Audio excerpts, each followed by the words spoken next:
तर आज ना मी सकाळी सकाळी टिफिनसाठी बनवला पनीर पराठा. तर म्हटलं पनीर पराठ्यासोबत खायला मस्त छान चटणी बनवावं. तर हिरव्या मिरच्या, शेंगदाणे, सुकं खोबरं, जिरा छान असं कढईमध्ये थोडं परतून घेतलं. त्यानंतर मिक्सरमध्ये हे थोडंसं बारीक करून घेतलं. एकदम खूप बारीक नाही करायचं, हे थोडं ओबडधोबड ठेवायचं. थोडं पाणी टाकून हे बघा अशा प्रकारे बारीक करून घेतलं. आता कढईमध्ये आपण मस्त छान असा तडका देऊया. तर मी यामध्ये टाकलं मोहरी, टाकली कढीपत्ता, लाल मिरच्या, थोडं जिरं आणि चण्याची आणि उडदाची डाळ मी स्वच्छ धुवून घेतली, कारण पावडर वगैरे असतं.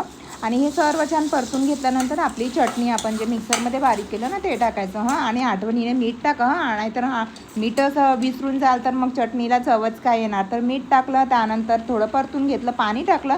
आता तुम्हाला किती प्रमाणात दाट पाहिजे चटणी तेवढ्या प्रमाणामध्ये तुम्ही पाणी टाका. हे बघा मस्त अशी झणझणीत चटणी तयार झाली. आणि सोबतच आहे पनीर पराठा. तुम्हाला ही चटणी आवडली असेल तर प्लीज लाईक करा, शेअर करा आणि सबस्क्राईब करायला विसरू नका. मराठी किचन विथ मनीषा आहे बघा. पनीर पराठासोबत आपला टिफिन आणि नाश्ता तयार आहे. तर या खायला मस्त मस्त. Bye bye.